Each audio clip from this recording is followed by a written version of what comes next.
नमस्कार मंडळी, स्वागत आहे तुमचं माझ्या नव्या व्लॉगमध्ये. आज आपण जाणार आहोत एक अतिशय सुंदर हिरवगार आणि स्फोटक ठिकाणी, ठोसेघर धबधबा, साताऱ्याजवळील एक निसर्गरम्य ठिकाण.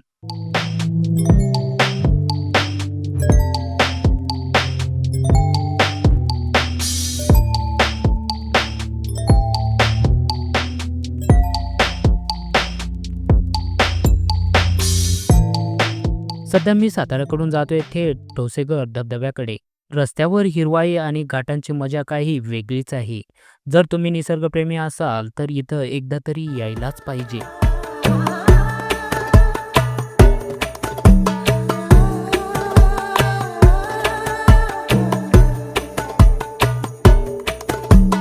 आता आपण पोहोचलो आहोत थेट धबधब्याजवळ. मित्रांनो, या ठिकाणी तुम्हाला गाडी पार्क करण्यासाठी जागा आहे. तर मित्रांनो, या ठिकाणी तुम्ही तुमची गाडी पार्क करू शकता.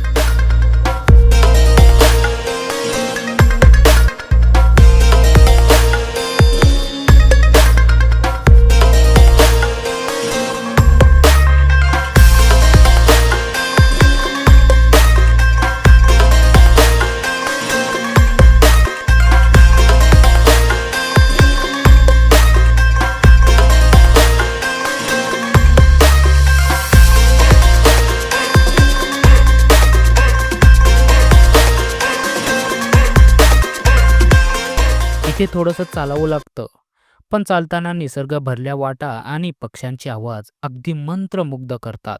थंडीची झुळूक, गार वारा, धबधब्यांचा आवाज आणि आजूबाजूचं हिरवंगार वातावरण खरंच या ठिकाणी आल्यावर मन पूर्णपणे ताजं होतं.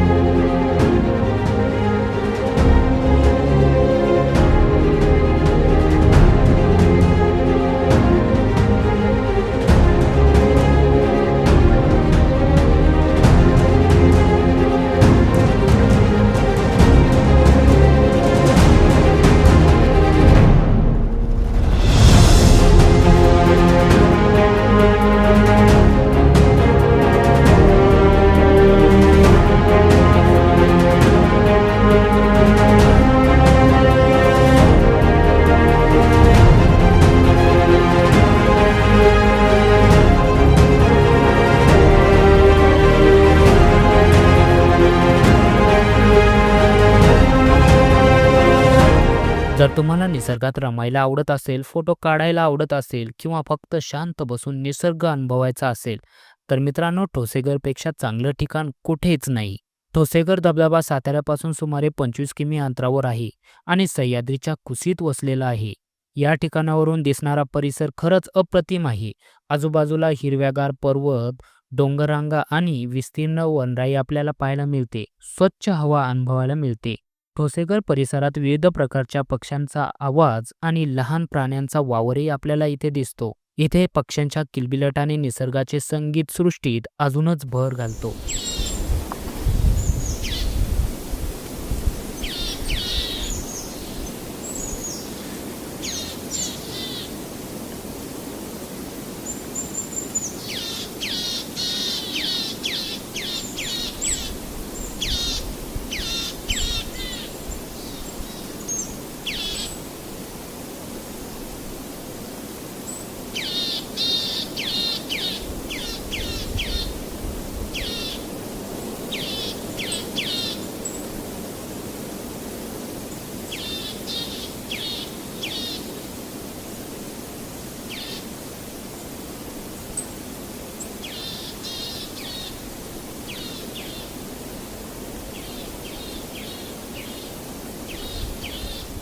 पहा हा धबधब्याचा थरार, किती सुंदर, किती प्रचंड आणि किती आवाज.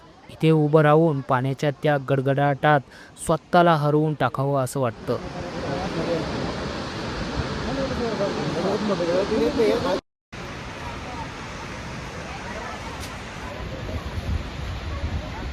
ठोसेघर हे खरे अनेक धबधब्यांचं समूह ठिकाण आहे. यामध्ये मोठा धबधबा सुमारे 200 ते 300 मीटरचा आहे. पावसाळ्यात तिथे पाण्याचं प्रचंड प्रमाण असतं, त्यामुळे काळजी घेणं गरजेचं आहे. या ठिकाणी पावसाळ्यामध्ये प्रचंड अशी पर्यटकांची गर्दी सुद्धा असते. मित्रांनो, तुम्ही बघू शकता ही गर्दी, खूप गर्दी आहे. आणि मित्रांनो, या गर्दीतून आपल्याला एक अनुभव मिळतो. तो म्हणजे मित्रांनो, अशा ठिकाणी सर्वांना यायला आवडतं. म्हणून मित्रांनो, अशा ठिकाणी येणं खूप गरजेचं असतं किंवा अशा ठिकाणी आल्यावर खरंच आपण ह्या धावपळीच्या जीवनातून एक आनंद मिळवत असतो. त्यासाठी मित्रांनो, अशा ठिकाणी येणं खूप आपल्याला फायद्याचं ठरतं.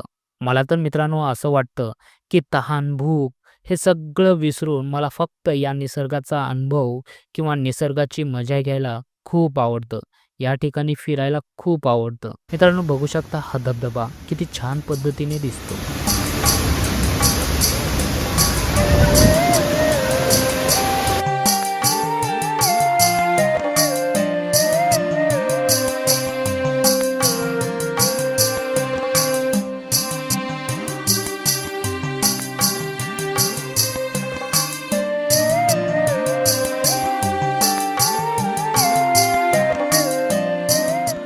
जर तुम्हाला निसर्गात रमायला आवडत असेल, फोटो काढायला आवडत असेल किंवा शांत बसून निसर्ग अनुभवायचा असेल, तर ठोसेघर धबधब्यापेक्षा चांगलं ठिकाण मिळणं कठीण आहे. कधी-कधी असं वाटतं, की अशा ठिकाणी येणं खरंच मानसिक विश्रांती असते. मोबाईल, सोशल मीडिया सगळं बाजूला ठेवून इथे फक्त निसर्गाचा आवाज आणि पाण्याचा थरार अनुभवावा. जर तुम्ही फोटोग्राफी करत असाल, तर इथे संध्याकाळी आणि सायंकाळी गोल्डन लाईटमध्ये शॉट भन्नाट येतात. धबधब्यानंतर तुम्ही जवळच पाण्याचं झऱ्यांचं ठिकाण आणि एक लहानसा मेडिटेशन पॉइंट पाहू शकता.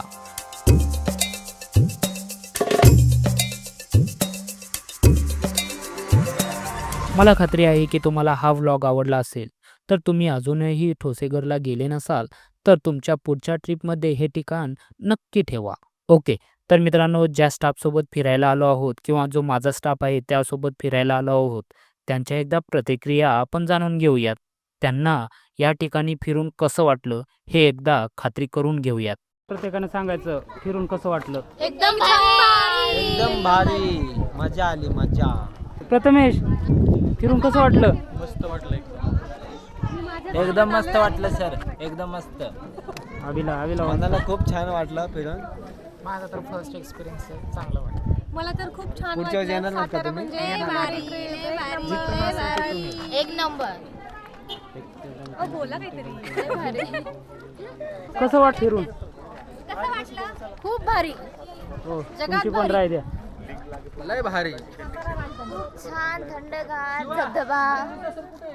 तर या व्हिडिओला लाईक करा, शेअर करा आणि सबस्क्राईब करायला विसरू नका. तुमचं मत खाली कमेंट्समध्ये नक्की सांगा. पुन्हा भेटूयात एका नवीन ठिकाणी. तर मित्रांनो, हा व्लॉग इथेच थांबूयात. थँक्यू. Bye bye.